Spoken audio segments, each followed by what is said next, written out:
Mesdames et messieurs, bonjour. Bienvenue à cette conférence plénière d'ouverture. Je suis Cyril Lachèvre, journaliste à l'Opinion, et j'ai la chance d'être entouré de deux éminents économistes pour cette première table ronde. Le thème, nouvel équilibre mondial, gare aux excès. Je vais y revenir, mais je vous présente d'ores et déjà nos intervenants.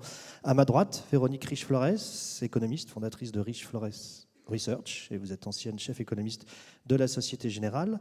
Jean-Michel Six, chef économiste Europe et marché Moyen-Orient et Afrique de Standard & Poor's Global, S&P Global Ratings. Donc nous aurons aussi le point de vue d'un acteur de marché à moitié.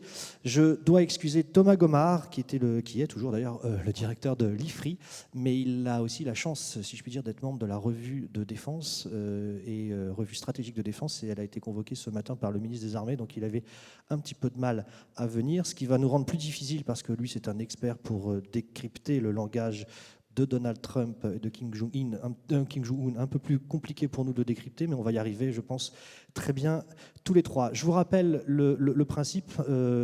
On va essayer de faire cette conférence la plus participative possible. Donc je compte sur vous pour m'inonder de messages. Je vous promets, je les utilise. Je suis un fanat de ce système. Donc n'hésitez pas, j'essaierai de les relayer le plus souvent possible. Et puis pour les plus courageux d'entre vous, à la fin, j'essaierai de vous donner la parole en vrai, dans la vraie vie, avec un vrai micro. Peut-être un mot pour commencer et introduire ce débat. Nouvel équilibre mondial, gare aux excès. Alors effectivement, on se retrouve dans une période économique comme on en a rarement connu, où on a l'impression que tout va bien. Tout va même très bien, puisque l'économie mondiale, depuis quelques mois, a passé le cap des 4% de croissance en rythme annuel. Donc elle est presque sortie du couloir dans lequel elle était. Donc on a l'impression que tout va pour le mieux. Et c'est vrai qu'en regardant d'une manière un peu superficielle, on a du mal à voir des zones d'ombre, en tout cas à court terme. Donc on va essayer quand même de mettre en garde contre quelques icebergs qui se dessinent. Moi, en tant que journaliste et observateur de l'économie mondiale depuis pas mal d'années, il y a 4 choses qui me frappent et 4 questions que je pose à chaque fois et que j'essaierai de vous poser. 4 caractéristiques de cette croissance qui sont quand même vraiment très surprenantes et toutes sources de déséquilibre. La première, c'est que c'est une croissance non inflationniste. On va y revenir très régulièrement, mais si on s'en tient juste à la théorie monétaire classique, avec une telle quantité de monnaie de banque centrale mise sur les marchés, on s'étonne de voir qu'effectivement l'inflation, en tout cas dans les marchés de biens et services, n'est pas là ou l'est très peu, et ça c'est effectivement une source d'interrogation et de déséquilibre potentiel.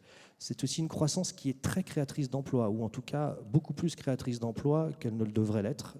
Si on prend l'exemple français, 300 000 emplois créés en un an, avec une croissance qui va certes un peu mieux, mais enfin qui n'est pas exceptionnelle. Ça montre qu'il se passe quelque chose au niveau de l'emploi, évidemment, mais ça montre aussi peut-être qu'on est en train de créer plusieurs types de marchés de l'emploi. Et là aussi, une forme de déséquilibre entre des emplois très peu qualifiés et d'autres hyper qualifiés. On y reviendra aussi.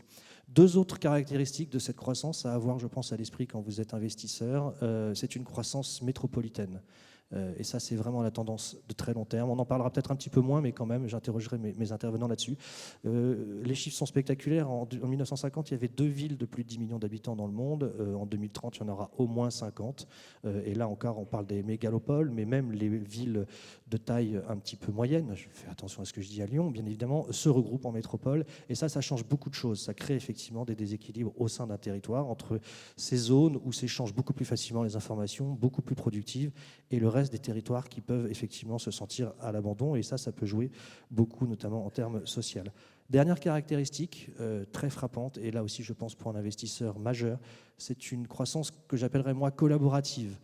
Alors évidemment, on pense tous à Airbnb, à Blablacar, à Uber, mais derrière ces phénomènes, qu'est-ce que ça veut dire? Ça veut dire que c'est une croissance où le capital change de nature, où l'utilisation du capital est très différente. Ça n'a plus forcément besoin de capital financier, mais qu'on peut mettre à disposition son capital physique, son usine, qui ne travaille pas le week-end, sa voiture, à disposition d'un autre qui n'a pas forcément le capital, lui, à la base physique. Et ça change énormément de choses. J'avais prévu un tout petit slide juste avant de passer la parole à mes intervenants. Je ne sais pas si on peut le mettre. Non. Bon. Alors ça va me casser mon effet. C'est un monsieur qui fait du vélo. Voilà. Je vous présente ce monsieur, on ne va pas beaucoup en parler parce que notre conférence n'est pas une conférence sur les entreprises en tant que telles. Je ne sais pas si vous savez qui est ce monsieur. Je vous le présente très vite. Eh bien, il a la chance depuis une dizaine de jours d'être l'un des 3200 utilisateurs du vélo en libre accès à Cologne, ou à Düsseldorf. Alors vous allez me dire, qu'est-ce qu'il y a de très intéressant là-dedans? Pas grand-chose. Je suis assez d'accord, mais ce monsieur, il est assez représentatif des déséquilibres dans notre croissance mondiale parce que les vélos qu'il utilise ont été fabriqués et sont surtout commercialisés par une entreprise que vous connaissez tous qui s'appelle Ford. Voilà, Ford, l'entreprise qui a inventé le Fordisme et qui est pratiquement le père de l'industrie moderne, s'est lancée dans le vélo collaboratif, le vélo partagé. Ça va bien au-delà de ça. Pour ceux d'entre vous qui connaissent l'entreprise, Ford, depuis quelques années, se développe fortement dans la mobilité, dans le marché de la mobilité, et ne se conçoit plus comme un fabricant de voitures, mais comme quelqu'un qui va répondre à un usage et qui va dire à ses clients, à travers une application qu'ils ont lancée il y a 3 ans, eh bien, où est-ce que vous voulez aller? Et nous, on vous explique quel est le meilleur moyen d'y aller. Pas uniquement où sont les stations essence, mais quel type de transport utiliser. Et ça, c'est très intéressant parce que ça résume d'un mot ce que je vous ai dit, et après j'en ai fini. On le voit, cette croissance métropolitaine, évidemment, puisque c'est les nouvelles formes de mobilité, croissance collaborative dans une certaine forme de mesure, croissance non inflationniste, puisqu'effectivement, c'est un nouvel usage d'un bien et quelque part, ça met de la pression sur les prix des voitures en tant que telles. Et puis, peut-être que ce monsieur est aussi un utilisateur de ce vélo pour faire de la livraison de nourriture à domicile et donc effectivement une nouvelle forme d'emploi. Un dernier mot, parce que c'était là où je voulais en venir, ça veut dire que quand vous êtes investisseur dans Ford, qu'est-ce qu'aujourd'hui vous devez apprécier? Il faut savoir que le patron de Ford a été licencié il y a quelques mois, remplacé par celui qui gérait la mobilité au sein de Ford, donc celui qui était dans l'usine en quelque sorte, a été remplacé par celui qui est dans l'application. Ce n'est pas forcément un gage de succès pour l'entreprise, mais ça pose énormément de questions et ça aussi, ça peut être une source de déséquilibre. Voilà, j'en ai fini. Je me tourne vers vous, Véronique Riche-Flores, pour que vous nous dressiez en fait un panorama de cette conjoncture actuelle, que vous nous expliquiez ce qui va bien, ce qui va peut-être un peu moins bien, avec des chiffres. Et n'hésitez surtout pas à m'envoyer des messages ou des commentaires, même s'ils sont désagréables, sur Wizenby.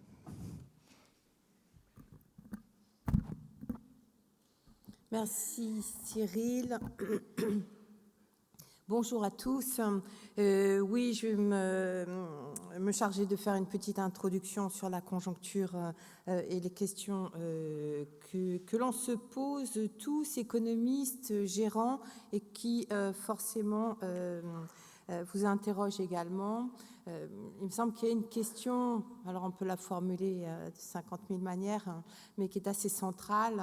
Finalement, les banques centrales font-elles fausse route à maintenir des conditions de politique monétaire extrêmement accommodantes, toujours sur un régime de politique non conventionnel? Est-ce que c'est le bon choix? Pourquoi est-il justifié, si l'on peut le justifier? Et comment en sortir? On a constaté si on peut passer à la slide suivante, c'est depuis maintenant plusieurs trimestres, mais tout particulièrement depuis l'élection de Donald Trump, des écarts de perception qui illustrent de manière absolument remarquable les tendances divergentes des grands marchés, des deux grands marchés que sont d'une part les marchés... attendez, je vais essayer parce que... Non, bon, c'est pas grave. Les marchés d'actions, la courbe violette que vous avez représentée. On peut revenir sur la slide précédente.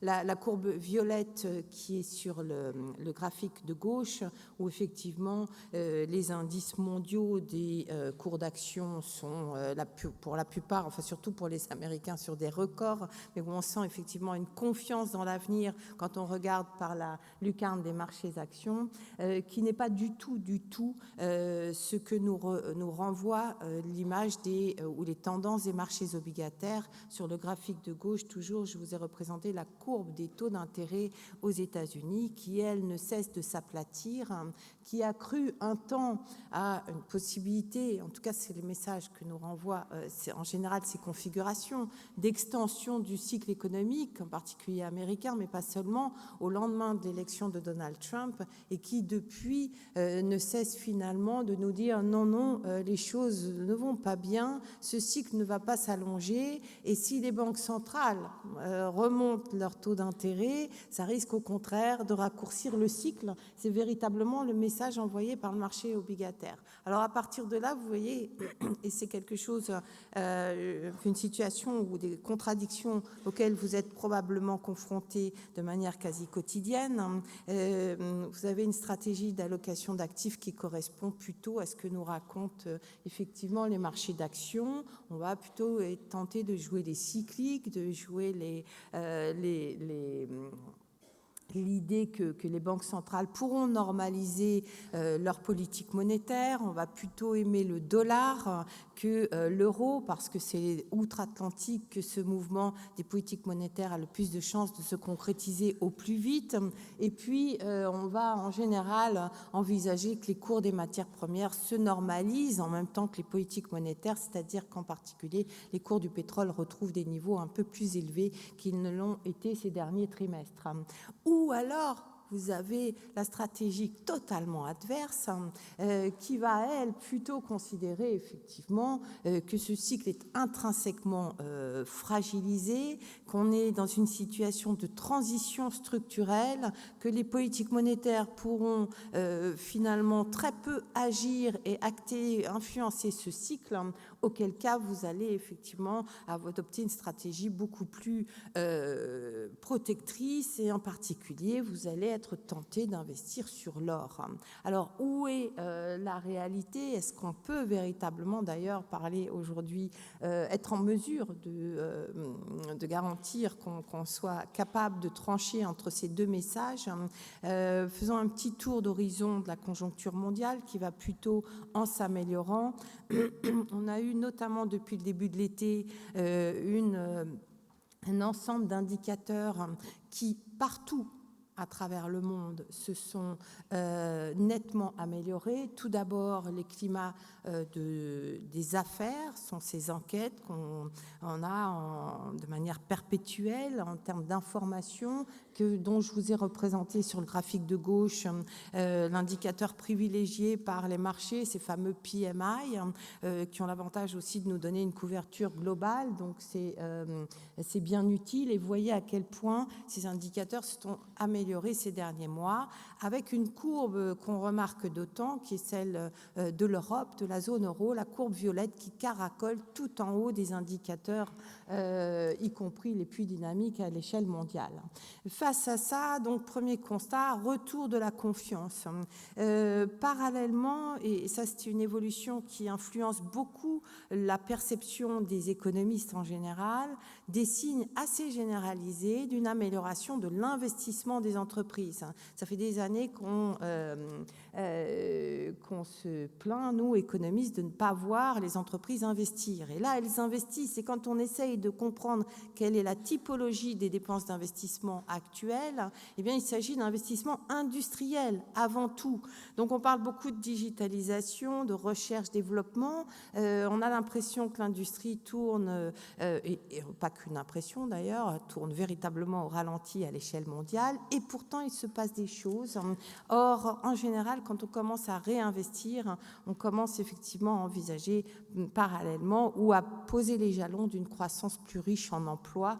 Donc, c'est un bon signe. Quand on fait un tour d'horizon rapide à l'échelle internationale, dans ces bonnes nouvelles, il y a aussi le sentiment que, enfin, la zone euro se réveille, qu'il se passe quelque chose en zone euro, avec non seulement une accélération de la croissance de l'ensemble de la zone euro, enfin une petite accélération d'ailleurs, mais surtout une convergence des situations conjoncturelles, une réduction des écarts de conjoncture. Tous les pays participent aujourd'hui du sud, du nord, alors un peu plus au nord quand même, hein, mais y compris donc l'Italie, le Portugal, à cette reprise de la croissance, et la France, et surtout le sentiment, comme le disait Cyril en introduction, que cette reprise est finalement relativement riche en emplois. Et ça, c'était pas tout à fait intégré, surtout dans l'économie, pour l'économie française, qui était quand même le dernier malade à la traîne de l'Europe jusqu'à maintenant, où effectivement les créations d'emplois sont aujourd'hui tout à fait rassurantes, en tout cas dans leur volume. Autre bonne nouvelle, On attendait de Donald Trump qu'il bouge les curseurs, qu'il développe, enfin on attendait, il s'apprêtait à développer des plans d'infrastructure gigantesques, une vaste réforme fiscale, un ensemble de mesures qui semblaient nécessaires pour prolonger ce cycle de croissance américain. Excusez-moi, vaut mieux que...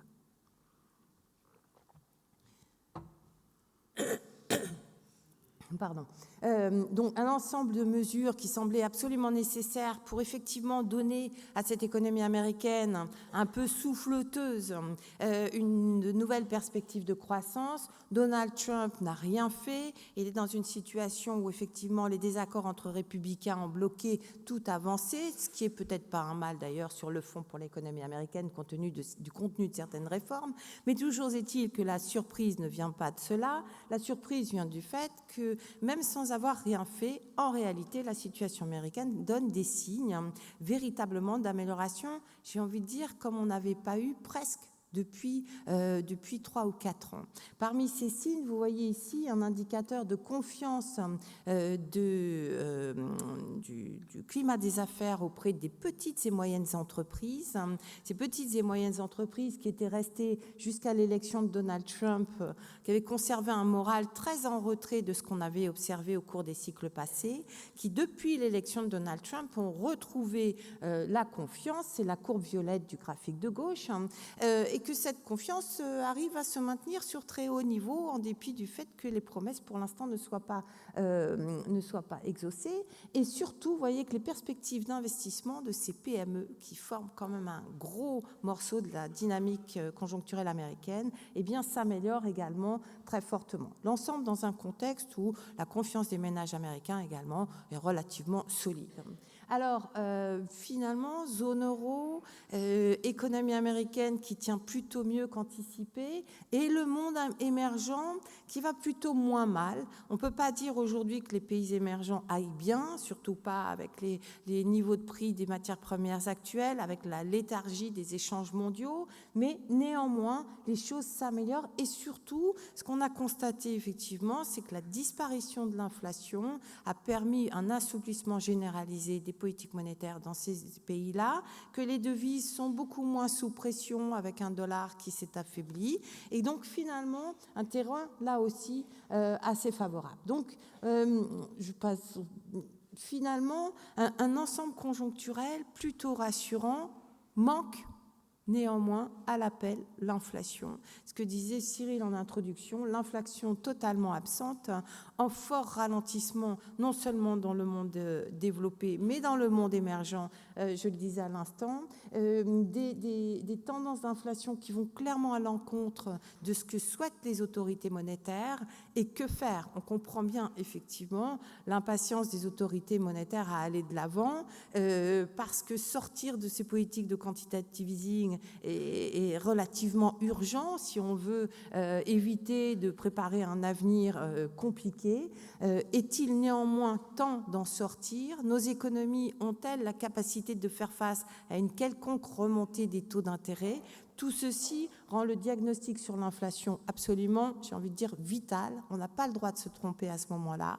Et ce diagnostic est éminemment compliqué. On pourrait, j'ai encore une minute, Cyril, ou une minute. On pourrait effectivement simplifier la chose en disant mais tout ceci est juste le reflet du niveau anormalement bas des prix du pétrole. Ce niveau est-il anormalement bas ou est-il celui qu'on doit intégrer comme le niveau structurel des années à venir dans un monde où effectivement la transition énergétique peut avoir une influence, ou y a-t-il d'autres dysfonctionnements de nos économies? Notre marché de l'emploi ou l'indicateur de taux de chômage est-il, privilégié en général par les banques centrales, est-il réellement une bonne mesure de l'évolution des ressources en emploi? Quand on réintègre aux États-Unis, par exemple, les actifs sortis des statistiques, parce que sorties de la recherche active d'emploi, etc., vous voyez qu'on ne parle plus de 8 millions de chômeurs, mais de 15. Est-ce qu'il s'agit d'une bonne façon d'appréhender les choses? Comment les changements structurels, on va passer à la suivante, comment les changements structurels de nos marchés de l'emploi, les emplois de faible qualité interfèrent-ils sur la dynamique inflationniste? Est-ce qu'il s'agit d'effets temporaires, de choses qui vont finalement se normaliser au fur et à mesure que la croissance va se développer, ou s'installe-t-on dans un régime de très faible inflation qui, dans ce cas, empêcherait les banquiers centraux de normaliser leurs conditions monétaires? Voilà les questions et beaucoup de raccourcis par rapport à ce qu'on avait prévu, mais je pense qu'on aura l'occasion effectivement de revenir sur un certain nombre de points. Je vous remercie de votre attention. Merci beaucoup Véronique, on revient vers vous tout de suite bien sûr. Est-ce qu'on peut mettre, parce que je ne suis pas sûr que tout le monde ait bien en tête le code pour me poser des questions, comme vous savez j'insiste. Voilà, ah non, bientôt. Merci Véronique pour ce premier tour d'horizon. Donc vous avez un peu défini ce nouvel équilibre mondial, 2 points. Là maintenant on va passer à la deuxième partie, gare aux excès, point d'exclamation. Jean-Michel, je ne sais pas parce que vous êtes un spécialiste des excès chez Standard & Poor's que je me tourne vers vous, mais ce point-là, effectivement, d'inflation, il est majeur parce qu'il conditionne la politique des banques centrales, il conditionne le niveau des taux d'intérêt et donc il conditionne l'évolution des marchés. Et vous êtes quand même très frappé par une forme de déséquilibre majeur sur ce segment. Racontez-nous. Oui, bonjour à tous. Merci Cyril. Je pense qu'effectivement, l'économie cherche à être une science, mais que pour autant, on est effectivement confronté à des mystères ou à des énigmes qu'on a beaucoup de mal à résoudre. Et je pense que l'évolution passée, et donc a fortiori l'évolution future des taux longs, constitue une énigme relativement importante et qui devrait affecter effectivement, qui affecte au jour le jour votre activité. Je parle d'une énigme pour la raison suivante. Quand on regarde l'évolution des taux longs réels, donc les taux par exemple à 10 ans corrigés de l'inflation, sur les 30 dernières années, en moyenne dans les pays développés, ces taux ont baissé de 450 points de base. Donc c'est un phénomène séculaire, c'est un phénomène qui est long et qui n'est pas du tout, au contraire de ce qu'on pourrait penser, un phénomène uniquement récent. Beaucoup de papiers ont été écrits pour essayer de comprendre cet affaissement continu du niveau des taux réels dans nos économies. De façon claire, cet affaissement est attribué pour une part à la baisse de la croissance nominale, sachant que dans la théorie économique, en principe, les taux longs doivent être alignés sur le taux de croissance nominale de l'économie, à peu près. C'est l'idée d'un rendement sur investissement, d'un retour sur investissement. Alors depuis 2005, cette décorrélation entre les taux courts et les taux longs s'est effectivement beaucoup accentuée. Je dis 2005, c'est-à-dire avant la crise. Vous vous souvenez qu'à l'époque, c'était Alan Greenspan qui avait parlé pour la première fois du bond conundrum, c'est-à-dire l'énigme obligataire. Comment se fait-il qu'alors que j'augmente mes taux directeurs pratiquement chaque semaine, les taux longs ne réagissent pas ? Par la suite, son successeur avait commencé à avancer une première explication qui était il y a au niveau mondial un fort déséquilibre entre l'épargne et l'investissement. C'est le savings glut, c'est-à-dire un fort excès d'épargne provenant en particulier des pays émergents qui, à l'époque, 2005-2006, avaient des surplus, des balances des paiements avec des excédents colossaux. On pense à la Chine, on pense aux producteurs de pétrole, etc. Et que donc ce décalage entre l'investissement et l'épargne provoquait une baisse tendancielle des taux longs. Par la suite, cette baisse s'est accentuée. Et la décorrélation entre les taux courts et les taux longs s'est également accentuée. Par exemple, je vous rappelle que depuis 2015, la Réserve fédérale a augmenté ses taux d'intérêt 4 fois. Ça passe assez inaperçu, surtout qu'en plus de ça, la communication de la Réserve fédérale aujourd'hui est un peu particulière, et donc on ne sait jamais vraiment ce qu'ils vont faire la fois d'après. Mais néanmoins, ils ont baissé leurs taux 4 fois. Or, les taux longs n'ont absolument pas réagi à cette baisse. De la même façon, en zone euro, si vous... Augmentation. Oui, c'est ça, à cette augmentation, pardon. n'ont absolument pas réagi à l'augmentation des taux courts. De la même façon, si on regarde la croissance nominale dans la zone euro depuis 3 ans, elle est de 2,7%. La croissance nominale en Allemagne est de 3,5%. Et à l'évidence, les taux longs allemands sont bien en deçà de ces taux de croissance. Donc on a vraiment ici une énigme. Là, bien entendu, on a essayé d'expliquer cette décorrélation permanente qui s'accentue en fait par le quantitative easing. On a dit, bah oui, c'est les banques centrales en fait qui ont complètement déréglé les marchés. Alors d'une part, je répète, ce dérèglement, on pouvait déjà l'observer bien avant la crise. Dans une certaine mesure, incontestablement, le quantitative easing a accentué cette décorrélation. La Banque centrale européenne estime que son programme de quantitative easing a fait baisser le Bund d'environ 0,8 points de pourcentage. Ce qui est significatif, ce n'est pas non plus extraordinaire. Là-dessus, sur le quantitative easing lui-même, je voudrais dire qu'à notre avis, l'afflux de liquidités qu'a créé le quantitative easing va rester dans les années qui viennent très présent, très visible, et donc restera un facteur de faiblesse au niveau des taux longs. À l'heure actuelle, si vous prenez le bilan des 4 principales banques centrales dans les pays développés, Japon, États-Unis, Angleterre et BCE, le bilan consolidé de ces 4 banques centrales s'élève à 14,4 trillions de dollars, c'est-à-dire 14,4 milliers de milliards de dollars. En janvier 2008, ces bilans consolidés représentaient 3,6 trillions de dollars. Donc il y a eu une considérable augmentation des bilans. Mais si vous regardez maintenant les plans qui ont été annoncés pour les 3 ou 4 années à venir, vous voyez qu'en ce qui concerne la Réserve fédérale, elle annonce qu'elle va baisser, enfin, elle annonce, il lui arrive d'annoncer, on va dire, que son bilan va diminuer de façon progressive. Nous, on voit un bilan qui devrait passer de 4,4 trillions de dollars aujourd'hui à peu près 3,3 ou 3 en 2021. Donc c'est une baisse réelle, mais ce n'est pas non plus une baisse extrêmement rapide.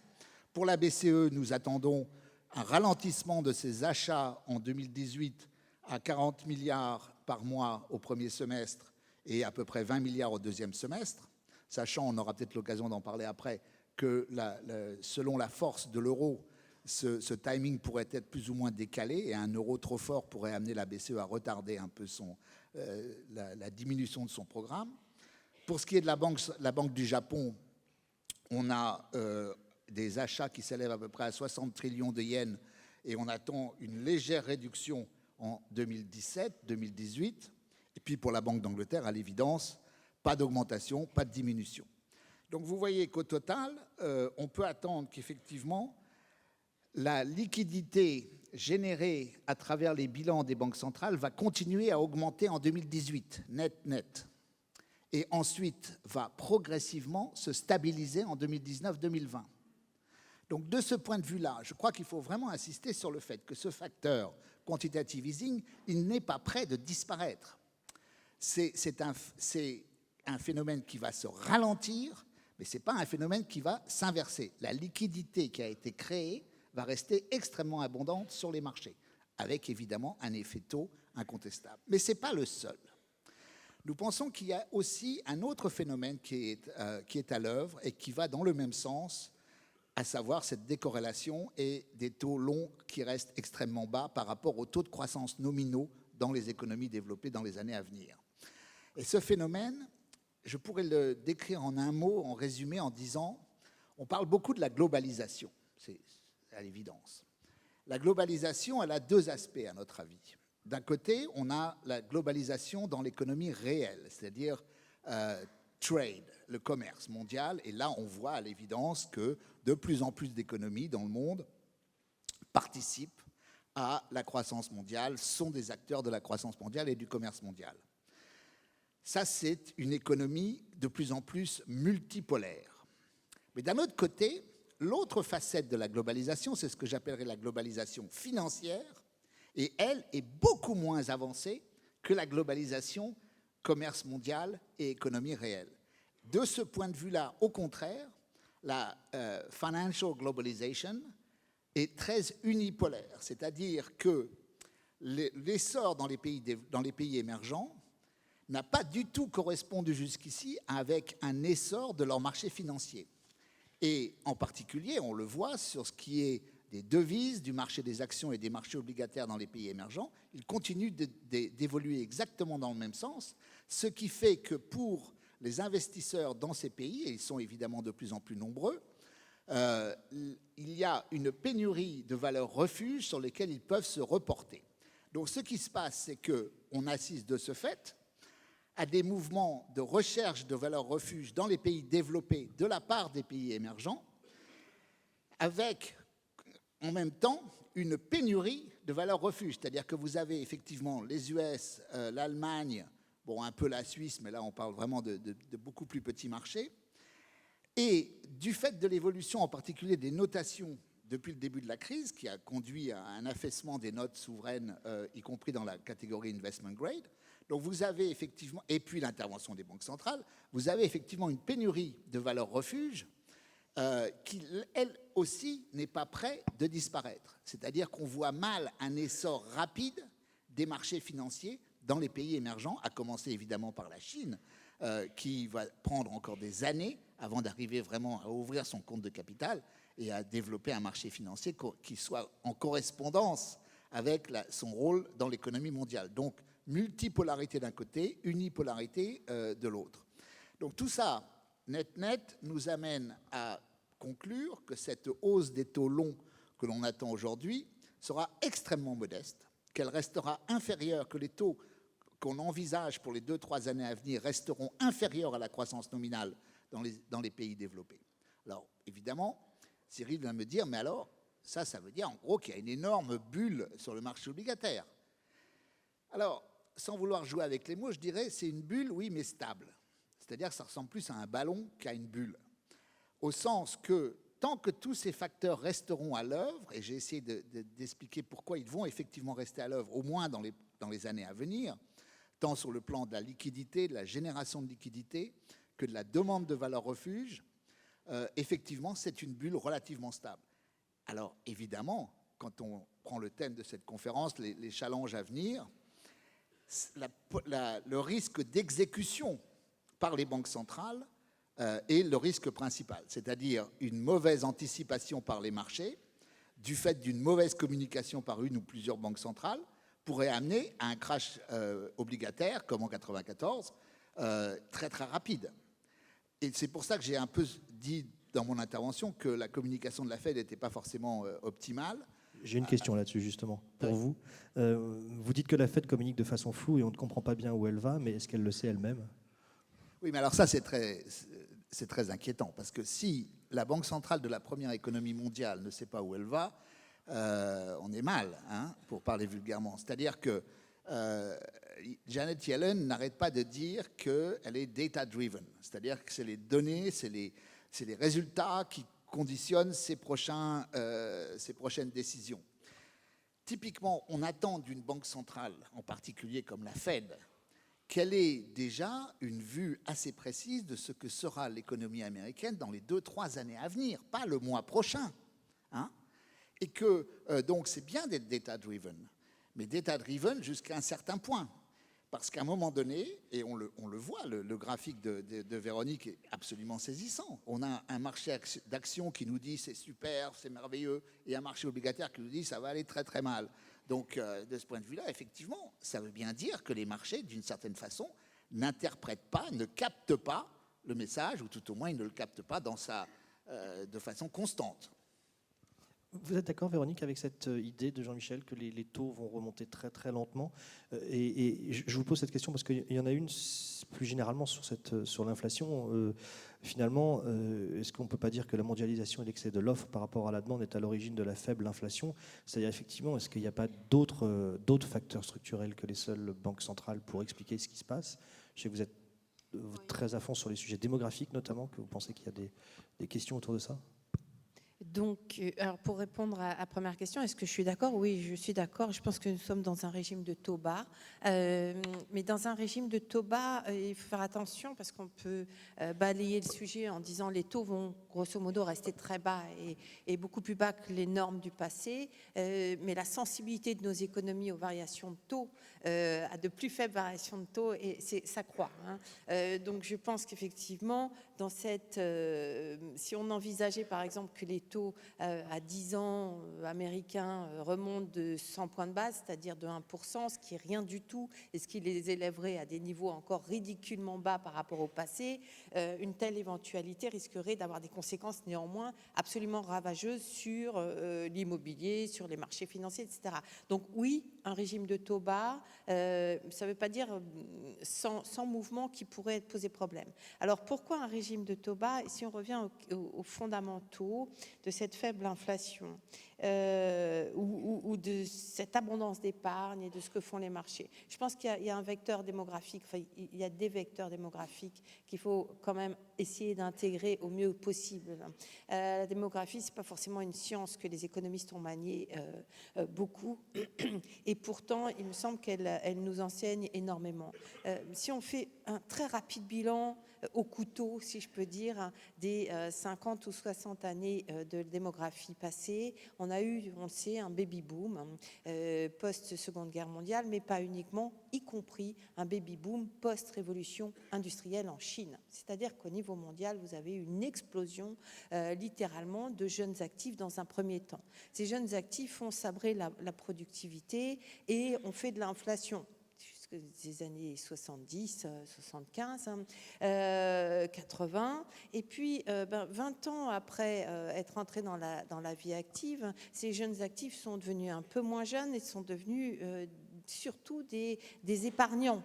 C'est ce que nous raconte très bien le théoricien, enfin nous a raconté le théoricien avec la courbe de Modigliani en particulier, que vous connaissez bien. Arrivé à 40 ans, on épargne. On épargne massivement, qu'on soit français, allemand ou chinois. Et tout particulièrement quand on est récemment chinois parti de la classe moyenne. Et cet excès d'épargne eh bien, qui a écrasé le niveau des taux d'intérêt, a des conséquences considérables sur les rouages de nos économies. C'est-à-dire qu'aujourd'hui, finalement, on crée des liquidités. Ces liquidités, elles ne vont pas dans le crédit à la consommation. D'ailleurs, il n'y a plus beaucoup de place pour le crédit à la consommation parce qu'on est déjà largement surendetté à l'échelle quasiment mondiale, en tout cas des pays industrialisés. Ces liquidités, elles vont plutôt sur les marchés financiers. Ça tient à notre structure démographique, à cette abondance d'épargne, donc de recherche de rendement, et au fait qu'on a quelque part épuisé nos capacités d'endettement qui pourraient alimenter l'économie réelle et faire que ces politiques monétaires viennent alimenter l'inflation. Si vous n'arrivez pas à raviver le crédit, et ce sera difficile, enfin quasiment impossible avec les taux d'endettement actuels, alors vous avez très peu de chances d'avoir probablement de l'inflation. Ça ne veut pas dire qu'on n'aura pas un petit peu, quelques dérapages, et on en aura vraisemblablement sur les salaires, mais vous voyez bien que si par exemple les salaires remontent un petit peu de 5/10 aux États-Unis, la Banque centrale américaine va emboîter le pas, qu'on aura une remontée des taux assez rapide, mais que les conséquences de cette remontée des taux vont probablement faire qu'elle n'aura pas lieu très longtemps et qu'on n'ira pas très loin in fine par rapport aux standards du passé.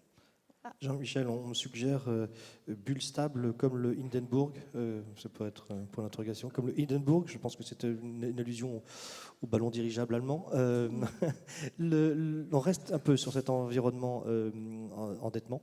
Vous, chez Standard & Poor's, vous êtes inquiète du niveau d'endettement global des économies, et bien évidemment, je vous pose la question sur la Chine, puisque c'est peut-être la vraie source de déséquilibre aujourd'hui, le marché obligataire chinois.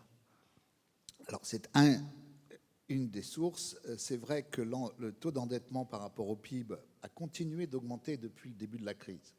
C'est quelque chose qui est important à souligner. On parle de désendettement, on parle du fait que les entreprises en particulier ont utilisé les bas niveaux de taux pour se refinancer et que la charge financière que ça a engendré est inférieure. Mais le taux d'endettement, lui, a continué considérablement d'augmenter.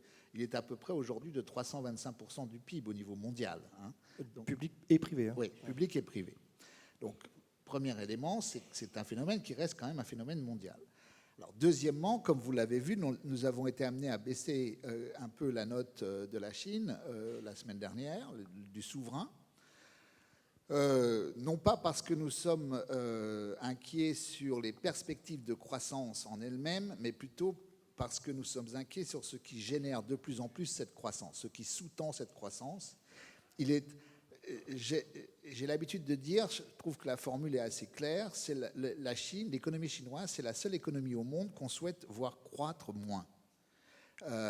Et effectivement, aux alentours de 6,5%, on est quand même au-dessus de la taille moyenne du moteur. C'est-à-dire, là, on pousse vraiment très fort. Alors, on comprend, inutile de revenir là-dessus, les raisons sociales qui amènent les dirigeants chinois à maintenir cette croissance, mais elle est quand même essentiellement alimentée par le crédit et l'endettement. Alors, si vous prenez le déficit budgétaire chinois proprement dit, il est à peu près à 2,5% du PIB. Donc vous vous dites, bon, par rapport à l'Europe, c'est pas bon. Mais en fait, ce qui se passe, c'est qu'il y a énormément de hors-bilan. Et quand on commence à creuser le hors-bilan, c'est tous les grands travaux, c'est toute la subvention des SOEs, des State-Owned Enterprises, etc., etc.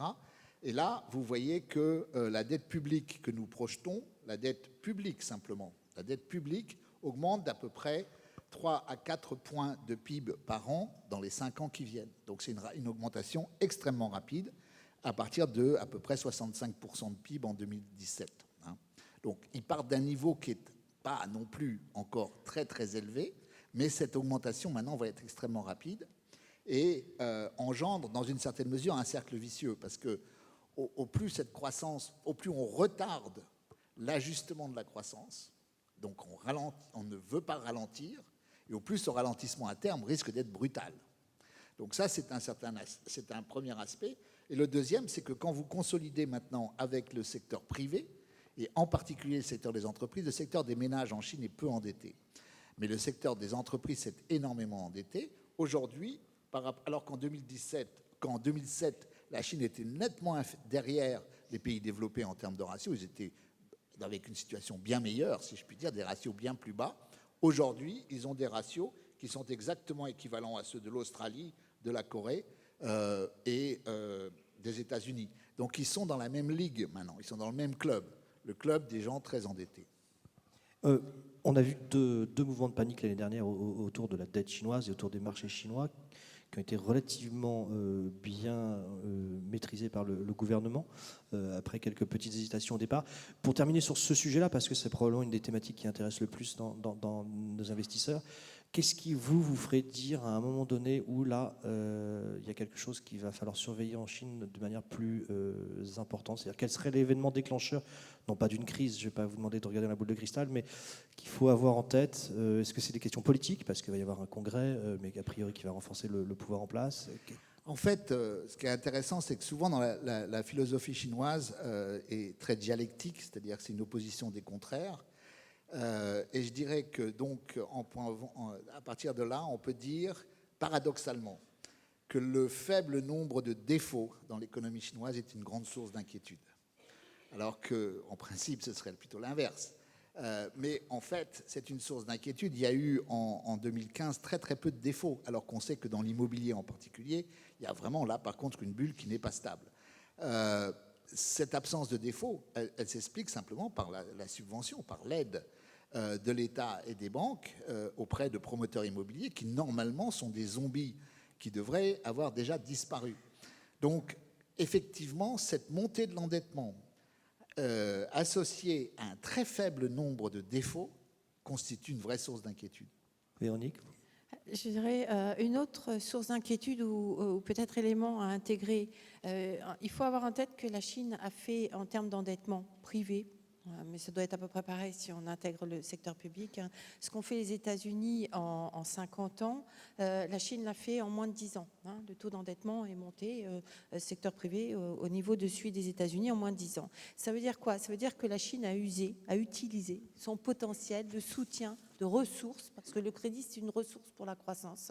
Et quand on n'est pas un pays mature, ce qui est encore le cas de la Chine, quoi qu'il en soit, avec un niveau de revenu par tête qui est quand même très éloigné des standards des pays développés, eh bien, une fois qu'on a usé ce soutien, c'est utilisé. Ça veut dire que la croissance à venir d'économie chinoise sera beaucoup plus compliquée, beaucoup plus difficile à obtenir. Et si on n'a pas la Chine, alors sans doute que le reste du monde émergent sera également, pour la grande majorité, dans une situation peut-être plus compliquée que ce que veulent imaginer ou ce qu'on a pu imaginer sur les projections de moyen-long terme jusqu'à présent. Donc voilà, un élément. L'autre élément, c'est que pour contrer sa perte de compétitivité à l'export, il me semble que la Chine est en train de jouer stratégiquement l'idée d'une croissance externe, au-delà des réformes et notamment de la transition écologique, en économie plus soutenable, disons.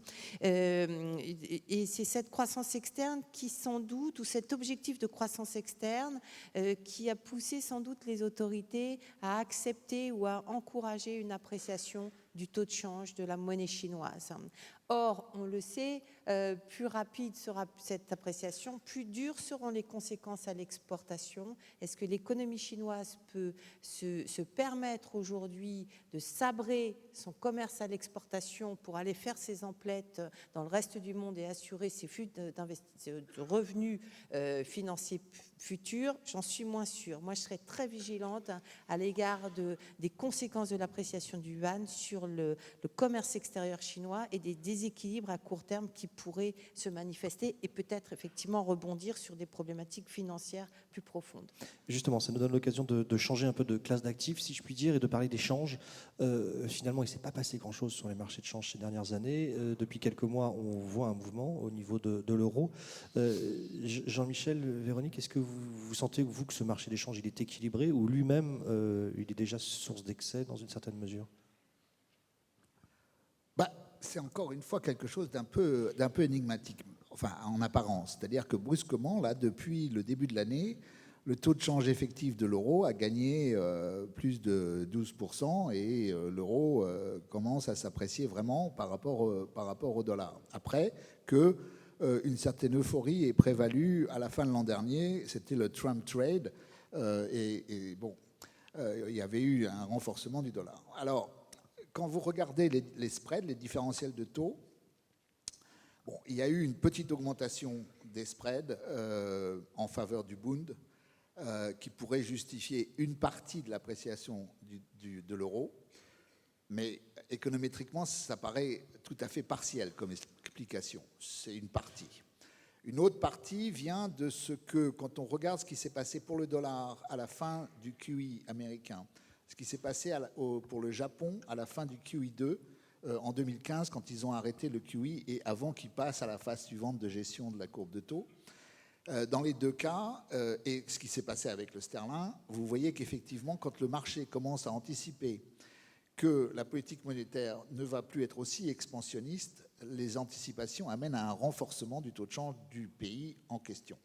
Ça, c'est très net. Et par rapport à ça, si vous regardez, encore une fois, de combien le yen avait monté, de combien le dollar avait monté, vous voyez que la hausse de l'euro reste relativement raisonnable, même très raisonnable, ce qui pourrait suggérer que l'euro va continuer de s'apprécier. Mais il y a deux contre-facteurs. Le premier, c'est qu'à l'évidence, ça n'arrange pas la BCE. Les niveaux actuels sont encore assez supportables, ça va, mais ça complique quand même un peu l'équation parce que ça correspond de fait à un durcissement de la politique monétaire. C'est comme s'il y avait un durcissement de la politique monétaire. À un moment où, comme Véronique l'a rappelé, l'inflation reste quand même assez anémique. Donc quand vous renforcez votre taux de change, l'inflation importée diminue et donc vous reculez encore les chances d'atteindre votre target. Ça, c'est le premier point. Le deuxième, et donc ça pourrait amener, ça c'est une prévision un petit peu, enfin tout au moins une observation, qui est que si l'euro continue de s'apprécier au deuxième semestre, il ne serait pas du tout étonnant que la Banque centrale augmente encore le taux négatif qu'elle a sur les dépôts bancaires. Le baisse, si je puis dire. Oui, c'est-à-dire en fait le baisser. Je ne sais jamais dans quel sens le dire, mais il sera encore plus négatif. Voilà. Ce qui n'est pas forcément une bonne nouvelle pour les banques, mais qui est quand même un outil privilégié pour essayer de contrôler le taux de change. Ce qui, par contre, m'effraie beaucoup, c'est qu'on pourrait aussi assister à une nouvelle inversion, à une baisse très forte de l'euro et à une remontée du dollar si, comme on peut quand même s'y attendre, au 4e trimestre, Trump arrive quand même à faire passer un certain nombre de mesures fiscales. Jusqu'ici, c'est sûr que rien n'a été fait par rapport à ce qui était promis pendant la campagne. Bon. D'où un certain désarroi par rapport au Trump trade. Mais on voit bien qu'il n'a pas encore complètement renoncé. Il a renoncé à beaucoup de choses, mais il n'a pas renoncé encore à la fiscalité. Et ça peut donner un nouveau coup au marché, une nouvelle période d'euphorie qui serait assez mauvaise pour les émergents d'un côté, et puis qui pourrait encore une fois compliquer la tâche des banques centrales européennes. Véronique, sur les marchés de change, vous, qu'est-ce que vous regardez ou quels sont vos sujets de préoccupation? Oui, non, je regarde comme beaucoup le dollar et l'euro.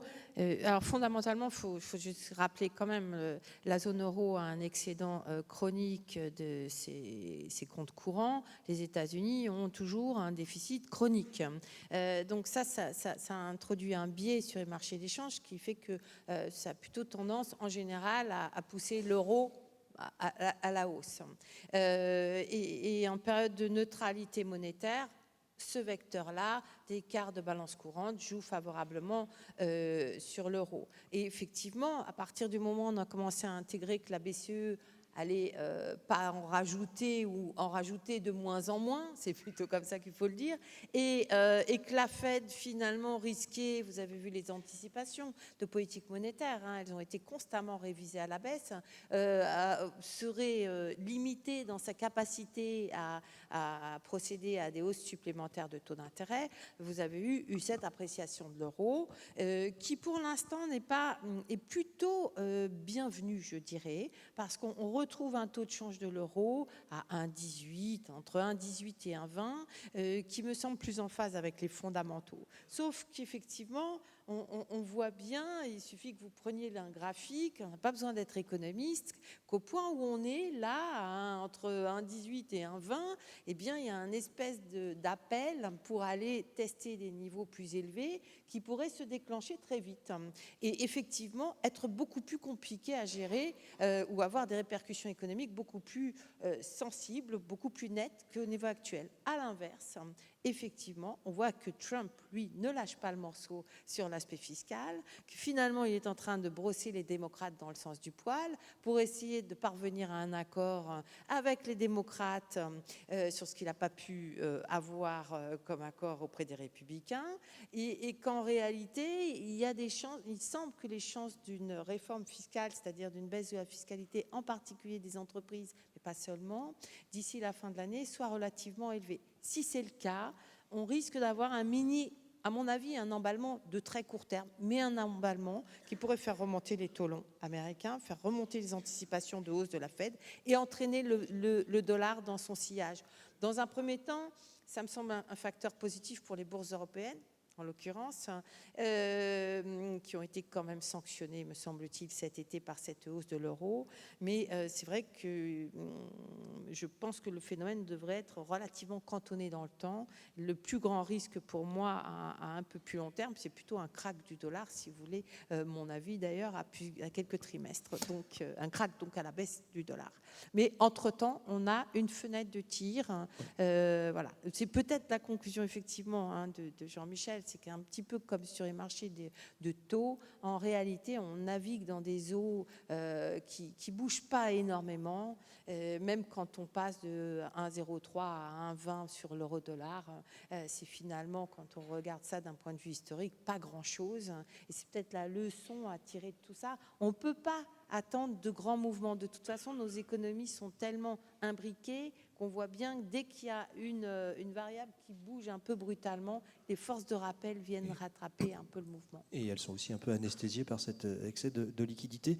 Avant de passer à une séquence un peu plus géopolitique, ou de moins de s'interroger sur ce que vous craignez ou ce qu'il faut regarder en termes diplomatiques, j'ai quelques questions sur une dernière classe d'actifs dont on a finalement assez peu parlé, le pétrole.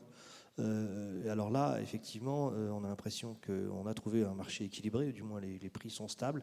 C'est vrai qu'on n'en parle quasiment plus quand il s'agit d'évoquer l'inflation en ce moment, des matières premières. Ça vous paraît normal? C'est inquiétant?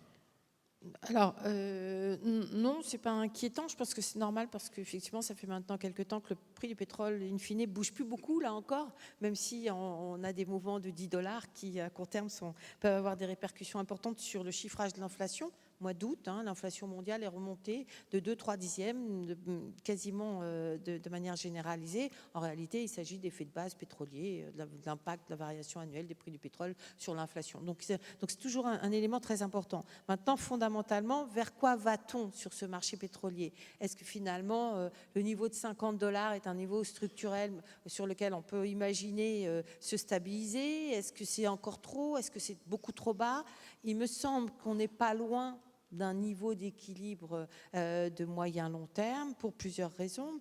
D'abord parce qu'effectivement il y a abondance de ressources avec effectivement la production à partir du schisteux, en particulier aux États-Unis. Donc le marché mondial n'est pas du tout au pic oil que certains ou que beaucoup d'économistes envisageaient. On a une abondance, il n'y a plus de problématique pour l'instant d'insuffisance des ressources. Ça, c'est le premier point.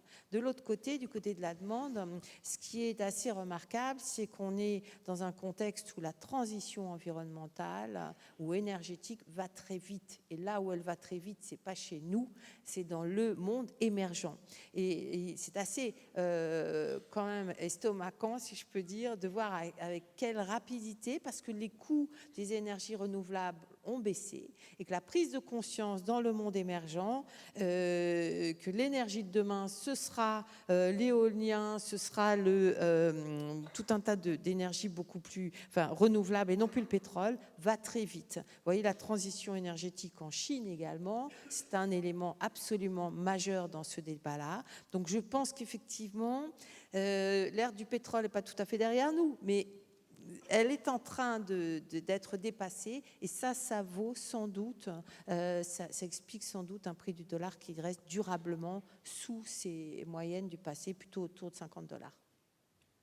Oui, je suis d'accord. Je crois que la seule chose que je voudrais souligner, c'est que l'erreur de diagnostic qui a été faite lorsque le dollar a commencé à baisser, le pétrole a commencé à baisser de ces $100 le baril qu'on a connu à un moment donné, ça a été de dire l'industrie du schiste aux États-Unis va s'effondrer dès lors que les prix vont commencer à baisser.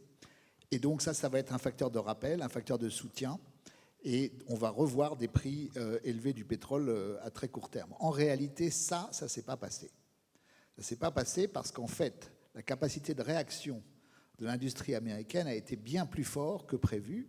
Il y a eu de fortes restructurations. Ils ont réussi à augmenter leur rentabilité, leur productivité, et finalement à vivre avec des taux, avec des prix bien plus bas que ceux qu'on attendait, des prix dont on attendait qu'ils les tuent, et c'était en fait les nouveaux prix d'équilibre. Donc ça, c'est un facteur nouveau.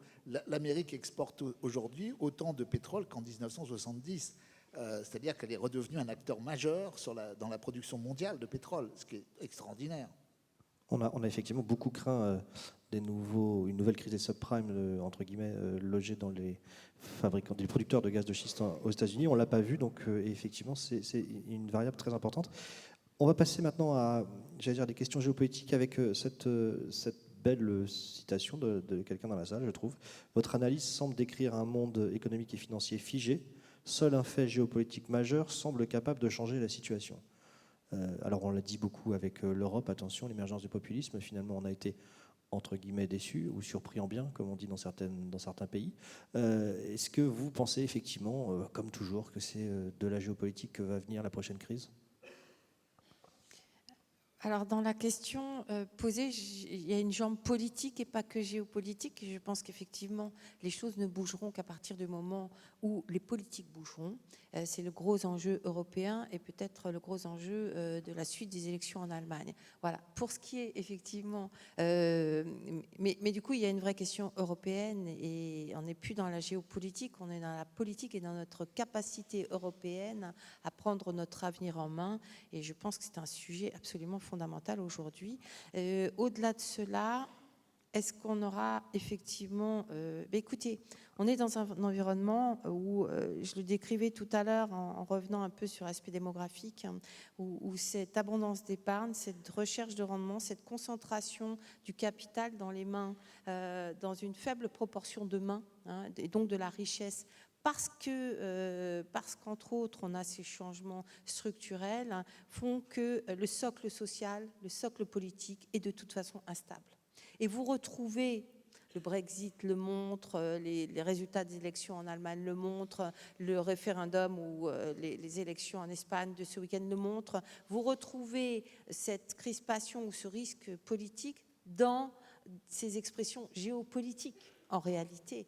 Et je pense qu'effectivement, on ne peut envisager l'avenir à court, moyen et un peu plus long terme que sous un prisme de crispation géopolitique probablement croissante. D'où, quelque part, l'impatience de voir la reprise en main du politique pour prévenir ce qui semble quand même être un petit peu dessiné à l'avance. Donc, pour répondre à votre question, oui. Pour donner un avis sur l'origine du risque susceptible de se produire, je pense qu'on a tous en tête le même risque au premier rang de tous, bien évidemment la Corée du Nord, mais voilà, je pense que là encore, il y a des forces de rappel qui peuvent faire en sorte que finalement, ce risque-là sera peut-être mieux contrôlé que ce qu'on peut envisager, mais ne sous-estimons pas la capacité de voir jaillir des risques de manière récurrente. Est-ce que cette inquiétude rémanente, justement, ne pousse pas à épargner davantage et donc finalement pourrait brider à long terme la croissance ? Pour moi, les deux risques principaux qu'on peut voir aujourd'hui et dont on ne voit pas la résolution surtout, c'est pour ça que c'est des risques, c'est effectivement d'une part le développement des inégalités et d'autre part la crise migratoire, pour ce qui nous concerne. Le développement des inégalités, ça a été vraiment le grand phénomène des 20 dernières années, ou plus enfin, qui s'est accéléré avec la crise, bien évidemment, et dans une certaine mesure, on peut dire, en tout cas certains travaux académiques le suggèrent, que les politiques accommodantes ont renforcé les tendances à l'inégalité. Le thème de la prochaine réunion du FMI à Washington le mois prochain, c'est comment arriver à créer une croissance mondiale beaucoup plus inclusive, c'est-à-dire qui ne laisse pas au bord de la route les trois quarts de la population. C'est un enjeu majeur. On a effectivement aujourd'hui des craintes en matière de populisme en Europe qui ont diminué. On a des élections qui, finalement, bon, mollant, mallant, bon. Mais pour autant, les inégalités n'ont pas diminué. Elles continuent d'augmenter. Et ça, c'est une source objective de rejet par une partie de la population d'une globalisation dont ils ne profitent pas du tout. Bon, ça, il faut l'admettre. Il faut reconnaître qu'il y a là un problème. Le deuxième, c'est la crise migratoire. Encore une fois, l'Europe a pris un certain nombre de mesures fortes pour empêcher en fait l'arrivée ou pour freiner l'arrivée de réfugiés d'Afrique et du Moyen-Orient. Mais pour autant, la source de ce flux n'a pas diminué. Donc vous avez simplement une demande qui est plus forte de la part de ces pays pour envoyer des gens. Et puis de l'autre côté, des mesures de contrainte à court terme qui font qu'on a l'impression aujourd'hui que cette crise, elle est quand même un peu derrière nous, sauf si à Paris, vous allez dans le quartier de la Chapelle. Là, par contre, vous vous rendez compte qu'elle n'est pas du tout derrière nous. Mais c'est encore une fois, c'est un peu comme les inégalités, ça a été parqué dans certains quartiers, et dans d'autres quartiers, vous le voyez beaucoup moins. Mais ce n'est pas pour autant que c'est fini. Et là, encore une fois, il y a le caractère géopolitique et économique de la crise au Moyen-Orient et même en Afrique, où quand même le développement a lieu, mais il est quand même encore extrêmement inégalitaire, c'est le cas de le dire, entre les pays et à l'intérieur des pays, c'est une source aussi de déstabilisation, et on peut faire tout ce qu'on veut sur les frontières en matière de police et en matière de militaire, c'est bien cacher les symptômes, mais ce n'est pas les éliminer. Il nous reste bientôt une vingtaine de minutes, donc je vais pouvoir me tourner vers vous et vous passer la parole. Tous ceux qui n'ont pas encore osé m'envoyer des questions par Internet. Une question quand même qui nous était posée en préambule et qui revient d'une manière assez récurrente dans ce qui m'est envoyé. rentabilité des investissements est-ce qu'on peut attendre dans ce contexte? Finalement, on est en train de décrire un monde sans grande rentabilité. Quelqu'un nous dit cet affaiblissement programmé des rendements ne ruinant pas que le rentier promis à l'euthanasie, quid des acteurs bancaires et assureurs. Finalement, comment est-ce qu'on peut s'adapter à vivre dans un monde sans rendement? Alors, sans rendement, ça dépend de ce qu'on regarde, puisqu'on a quand même des marchés boursiers, des entreprises qui distribuent encore beaucoup de dividendes. Effectivement, par contre, on a une absence totale de rendement, voire des rendements négatifs sur la partie obligataire. Et je pense qu'il y a plusieurs éléments. Soit on voit l'avenir en rose, et puis un petit peu comme le graphique que je vous montrais tout à l'heure, on continue à imaginer que tout ira mieux dans le meilleur des mondes, et c'est ce que nous a raconté le marché action, sauf que la valorisation actuelle du marché d'action est un frein, forcément.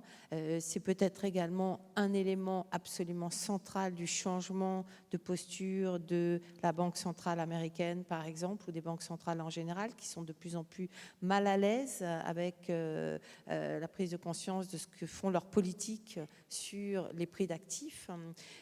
Donc on voit bien que, je pense que techniquement on peut dire qu'on est dans une cinquième vague et qu'une cinquième vague peut encore nous mener très très haut. Donc on peut encore avoir une extension assez impressionnante, me semble-t-il. Néanmoins, on peut également on voit bien qu'on entame une période beaucoup plus chahutée sur les marchés d'actions, beaucoup plus incertaine, donc avec des risques croissants. Ça, c'est le premier point. Du côté obligataire, quand je disais tout à l'heure, nos économies sont plus sensibles à de faibles variations de taux. La valorisation du marché également est très sensible à ces faibles mouvements de taux. Donc là aussi, c'est compliqué parce qu'on va sans doute avoir des retours de bâton un petit peu sur les marchés obligataires à très court terme, en tout cas. Et du coup, on comprend bien que finalement, on va regarder de l'investissement, on va reprendre un petit peu d'or. Ça fait un petit moment que l'or remonte, que l'environnement de faible rendement réel est éminemment favorable au cours de l'or. Donc, j'ai envie de dire, profitons de la baisse de l'or et des mouvements baissiers, peut-être qu'il va se continuer un petit peu pour racheter de l'or, parce qu'effectivement, dans un environnement aussi incertain, on a parlé de risques politiques, on a parlé de tout un tas de choses, au-delà de la spéculation, si je peux dire, sur les actions, qui peut encore payer un petit peu, si on sait spéculer et jouer finement dans un marché quand même très bousculé, forcément, on va être tenté de regarder un petit peu la valeur refuge que constitue l'or. Alors, je vous vois très mal. N'hésitez pas à lever la main parce que vous avez des personnes qui vous apporteront des micros. Mais Jean-Michel, le temps... Ah voilà, c'est beaucoup mieux, merci beaucoup. Le temps que les micros circulent, justement, sur cette question de rendement, chez Standard & Poor's, vous évaluez le crédit des entreprises. Est-ce qu'on peut on imagine effectivement que les investisseurs vont vers les obligations à haut rendement, vers les entreprises les plus risquées. Quelle est votre analyse, vous, chez S&P, de ce qui est en train de se passer? Qu'est-ce qu'il faut faire? Alors, on assiste, vous savez qu'il y a un grand décalage entre la désintermédiation aux États-Unis et la désintermédiation en Europe. C'est-à-dire que le financement de l'économie aux États-Unis est assuré pour l'essentiel, enfin dans une grande partie, 75-80%, par le marché obligataire et le reste par le marché bancaire. Et c'était pratiquement l'inverse en Europe. Alors ça change. Et la politique accommodante de la BCE a effectivement renforcé ce mouvement de désintermédiation. Donc on a une forte croissance du marché obligataire européen. Et on le voit, nous, puisqu'on regarde les émissions, c'est vraiment un marché qui est en plein boom, quoi. Alors effectivement, la recherche du rendement, et puis aussi, comme je le disais, la pénurie des valeurs refuges fait que ce secteur, le secteur de haut rendement, a absolument explosé depuis quelques années en Europe. Et aujourd'hui, le résultat, c'est qu'on constate effectivement un écrasement de la prime de risque dans ce secteur, puisqu'en fait, des entreprises qui seraient notées 2B, 2B+, peuvent sortir sur le marché avec des taux qui étaient pratiquement des taux investment grade il y a 10 ans. Donc il y a vraiment une forte compression sur les primes. D'un autre côté, l'élément pour l'instant rassurant et que nous on surveille comme le lait sur le feu, c'est effectivement les taux de défaut dans ce secteur. Aujourd'hui, c'est à peu près 3,5%, ce qui est relativement faible historiquement, et d'autre part, c'est stable. C'est-à-dire que depuis 18 mois, les taux de défaut dans le secteur de haut rendement en Europe ont très peu augmenté. Et effectivement, les perspectives économiques et les perspectives de taux d'intérêt laissent à penser que ce taux de défaut restera plutôt stable dans l'année à venir. Mais il est clair aussi que, encore une fois, on en revient à notre scénario et à notre narratif de base, tout choc de caractère monétaire sur les taux, mauvaise anticipation, etc., pourrait amener à une augmentation bien plus forte que prévu des taux d'intérêt qui mettrait en cause effectivement la stabilité de ces taux de défaut. J'ai une question, j'ai vu quelqu'un là. Merci, monsieur. Bonjour, cette question donc, est adressée à monsieur Six. Vous avez parlé tout à l'heure dans le cadre de la microéconomie du secteur immobilier en parlant de promoteurs qui seraient des zombies si il n'y avait pas de politique pour les soutenir. Je voulais savoir si vous vous en félicitez ou si vous le déplorez à une époque où il est de bon ton de stigmatiser l'immobilier qui serait l'actif des rentiers, etc. Donc je voudrais savoir effectivement si vous pensez que l'immobilier, s'il n'était pas soutenu, n'aurait pas un impact négatif sur l'économie. Je n'ai pas tout compris. Qu'est-ce qui aurait un impact négatif sur le... Je vais répéter. Effectivement, l'immobilier est un secteur soutenu. Je veux comprendre si vous le déplorez ou si vous pensez que c'est quelque chose de positif. Alors, et je sais que je vais aussi passer la parole à Véronique, qui a beaucoup travaillé sur l'immobilier. Quand on parle de l'immobilier en Europe, on parle de situations très différentes d'un pays à l'autre. Il y a des pays comme l'Allemagne qui ont connu 30 ans de stabilité immobilière, due en particulier à la démographie, et dans lesquels on ne peut absolument pas aujourd'hui parler de bulle immobilière. Les prix commencent à augmenter, c'est tout à fait sain, c'est tout à fait normal.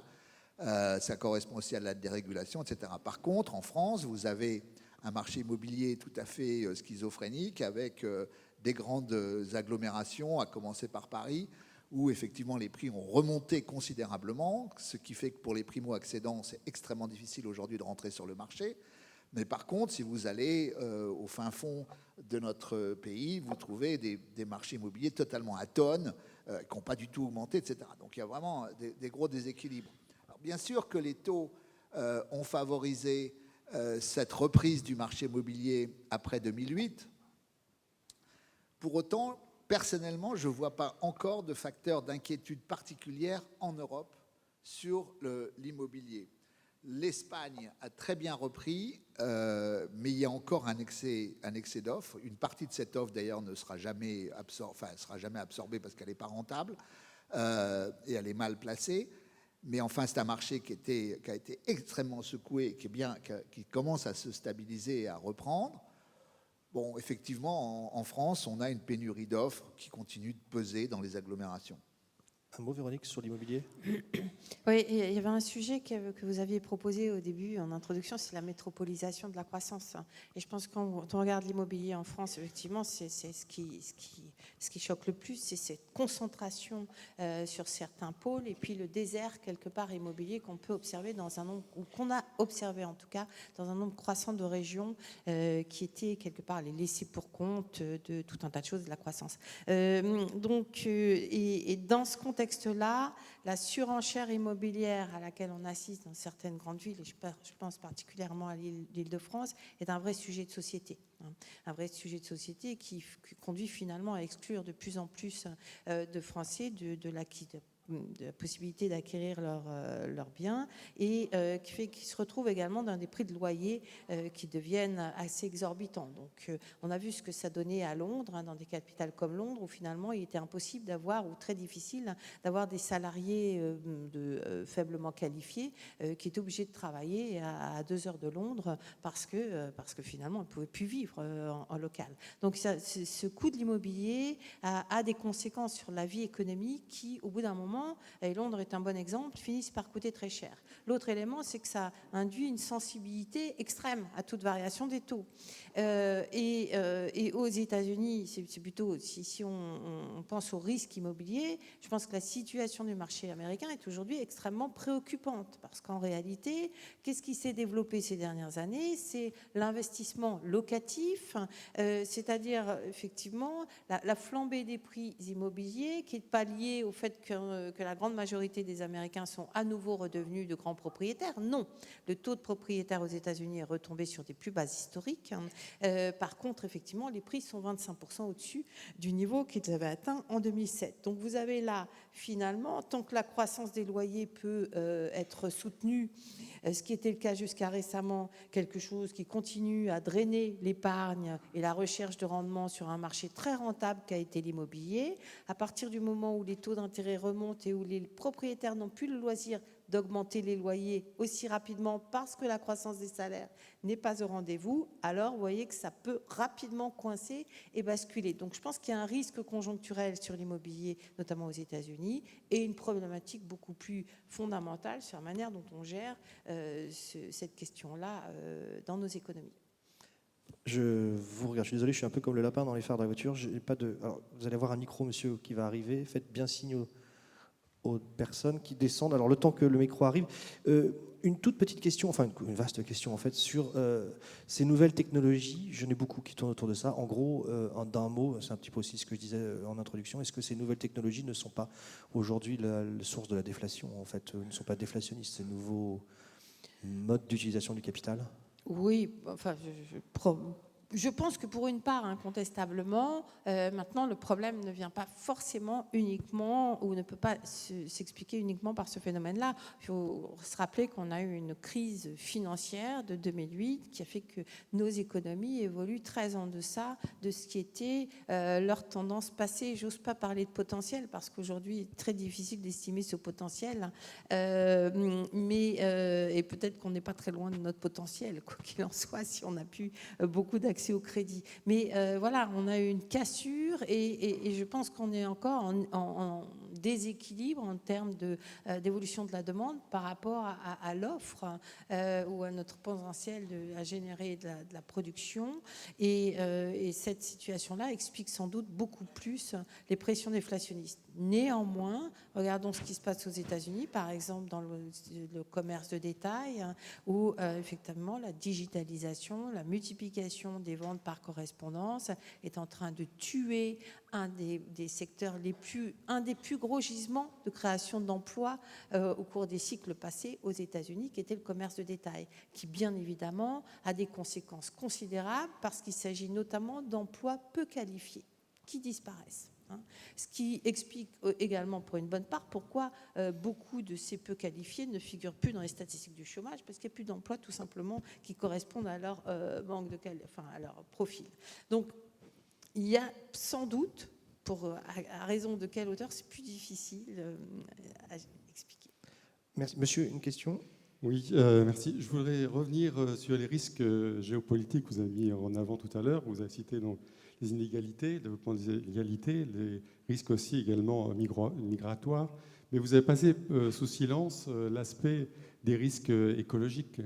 Est-ce que également, ce n'est pas un élément extrêmement important? Et au-delà de ce risque écologique aussi, c'est sur l'aspect de la croissance. Est-ce qu'on peut se permettre de continuer donc à faire tourner une économie par rapport à l'indispensable croissance et donc avec une impasse possible en termes écologiques? Jean-Michel, vous qui voyez l'émergence des green bonds. Oui, alors effectivement, ça génère aussi un certain intérêt sur les marchés financiers, puisque effectivement, comme le dit Cyril, il y a des nouvelles catégories d'actifs qui se développent, en particulier les green bonds, qui connaissent un essor important. Mais fondamentalement, le risque environnemental, bien sûr, absolument. Et on en a vu des exemples là dans le mois qui vient de s'écouler. Il y a des changements climatiques, il y a des changements qui, à l'évidence, affectent nos économies et les populations. Ils augmentent également les inégalités, puisque tous les pays ne sont jamais touchés de la même façon. Et il peut même y avoir, effectivement, à terme, une migration due au risque climatique, c'est-à-dire un certain nombre d'îles ou de pays même qui risquent d'être directement atteints par la détérioration climatique et de ce fait créant des nouveaux flux migratoires et donc de nouveaux problèmes économiques. Donc ça c'est incontestablement un risque. Et d'ailleurs, pour des pays comme la Chine, c'est sans doute en réalité le principal défi. Quiconque a été à Pékin depuis quelques années sait que c'est irrespirable. Ils ont un problème de pollution qui est considérable, énorme, et dont ils ont parfaitement conscience, et qu'ils commencent à essayer de traiter, mais qui vraiment met un couvercle sur les perspectives de croissance, parce qu'il y a un moment où, pour schématiser à peine, vous allez continuer à croître, mais vous allez en même temps asphyxier votre population. Donc là, il y a un vrai problème, effectivement. Mais en même temps, c'est effectivement un enjeu de croissance potentielle, parce que la réponse au risque d'environnement peut créer une nouvelle forme de croissance. Alors, je ne sais pas s'il y a une toute dernière question, parce que Jean-Michel doit nous quitter. Et d'ailleurs, nous, on doit finir aussi à 45 piles. Moi, j'en ai une, si jamais, mais n'hésitez pas. Non, alors, je la pose parce que j'en ai eu beaucoup autour de ça. Et c'est pour vous, Jean-Michel, en 2 minutes, comme ça vous serez maître de votre tempo. Beaucoup de questions sur le fait qu'il y a des marchés non réglementés croissants, entre le shadow banking et autres. Est-ce que ce n'est pas de là que va venir la prochaine crise? Et comment vous, enfin, ce n'est pas une question qui vous est adressée à S&P, mais vous qui êtes censé observer ce qui est réglementé, vous regardez ce non réglementé? Alors, par définition, et c'est bien là le facteur de risque, c'est que nous, on ne regarde pas le non réglementé, puisque le non réglementé ne s'adresse pas du tout à nous. Par définition, il passe en dessous du radar, et donc, de ce fait, il est assez peu suivi. On voit un certain nombre de banques centrales prendre un certain nombre de mesures macroprudentielles pour essayer de limiter le développement du shadow banking, etc. Ça reste un univers que nous, on suit très peu, parce que ce n'est pas des gens qui s'adressent à nous et sur lesquels il y a très très peu encore d'informations. Donc absolument, c'est un facteur de risque considérable, bien sûr. Véronique, un dernier mot là-dessus peut-être, sur le non réglementé. C'est votre risque principal? Non, non, ça fait partie effectivement de ce qu'on essaye de suivre et d'anticiper au mieux que possible. Pas forcément le risque principal, mais voilà, c'est la double vigilance. Quand on parlait de l'extrême sensibilité aux variations de taux, on retombe sur ces questions-là et effectivement sur les... L'impact sera plus fort dessus, quoi. Merci à vous tous les deux. C'était pas simple de faire ça pendant 1h30 en l'absence du troisième intervenant, que j'excuse encore. Merci surtout à vous pour votre écoute et la qualité de vos questions. Et bien, je crois que je vous laisse. La prochaine plénière ici a lieu cet après-midi. Tout est écrit dans votre programme. Bonne journée, à bientôt.